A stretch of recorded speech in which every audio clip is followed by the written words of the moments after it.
திருப்பாவை 13வது பாசுரம். அழகான கண்களை உடைய தோழியை எழுப்புகிறாள். படுத்து உறங்குவதை விட்டு எழுந்து வா என்று அனைவருமாக கூவி அழைக்கின்றனர். பாசுரம்.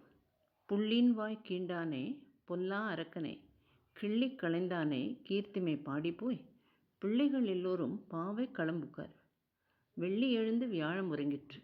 புள்ளும் சிலம்பினகான் போதரி கண்ணினாய் குள்ள குளிர குடைந்து நீராடாதே பள்ளி கிடத்தியோ பாவாய் நீ நன்னாளால் கள்ளம் தவிர்ந்து கலந்தேலோர் எம்பாவாய். பகாசுரனுடைய வாயை இரு பிளவாய் பிளந்தவனும் ராவணனாகிற பொல்லா அரக்கனுடைய 10 தலைகளையும் புல் மாதிரி கிள்ளி எறிந்த சக்கரவர்த்தி திருமகனுடைய வீர சரிதங்களையும் பாடிக்கொண்டு இளம் பெண்கள் நோன்பு நோக்கும் இடத்தை அடைந்து விட்டார்கள் என்பது பொதுவான விளக்கம். ஆனால் இங்கு கிருஷ்ணனை மட்டுமே பாடுகிறார்களாம். எப்படி?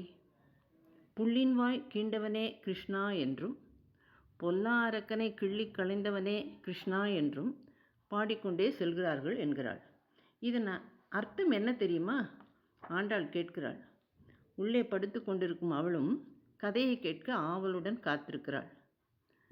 ஒரு பெரிய அசுரன் கம்சனுடைய கையாள் கொக்கு மாதிரி போய் கிருஷ்ணனை கொன்று விட்டு வா என்கிறான். அதுவும் எப்படி கொல்ல வேண்டுமாம்?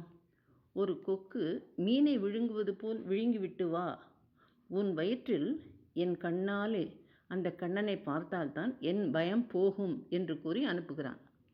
பகாசுரனும் பசுக்களோடு மறைந்து சென்று கண்ணனை விழுங்கியும் விட்டான். தொண்டைக்குள்ளே போன கிருஷ்ணன் நெருப்பு போல் அந்த கொக்கு ரூபத்தில் இருக்கும் பகாசுரனை தகித்தான்.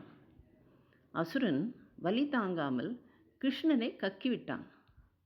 பிறகு கொக்கின் வாயின் மேற்புறத்தையும் கீழ்ப்புறத்தையும் 2 கைகளாலும் பிடித்து கிழித்து பிளந்தான் கண்ணன். மாரீசன் ராமபாணத்தினால் அடிபட்டு சாகும்போது சுயரூபமான அசுர சரீரத்தோடு விழுந்தது போல் இந்த பகாசுரனும் அசுர ரூபத்தில் விழுந்தான். இக்கதையைத்தான் புள்ளின் வாய் கீண்டானே என்று பாடிக்கொண்டு தோழிகள் போகிறார்கள் என்று ஆண்டாள் சொல்கிறாள்.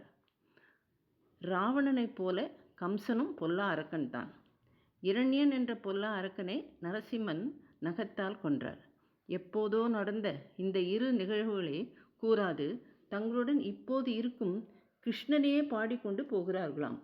கொக்கின் வாய் பிளந்தவனே, கம்சன் என்னும் பொல்லா அரக்கனை கிள்ளி களைந்தவனே என்றும் பாடிக்கொண்டு செல்வதாக கூற, படுத்து கொண்டே கதையை கேட்டவளோ எழுந்திருக்க முயற்சிக்கவில்லை. சுக்கிரன் உதித்து, அதாவது வெள்ளி கிரகம், வியாழன் அஸ்தமித்தது. பறவைகள் ஆரவாரித்தபடி செல்கின்றன. இப்படிப்பட்ட வேளையில் குள்ள குளிர நீராடாமல் நீ படுத்து கிடக்கிறியே, இது முறையா? உன் கள்ளத்தனத்தை விட்டு எங்களோடு வந்து சேருவாயாக என்று கூறவும் அந்த கண்ணழகி ஒரு வழியாக ஆண்டாள் குழுவோடு இணைகிறாள். ஆண்டாள் எம்பெருமானார் திருவடிகளே சரணம்.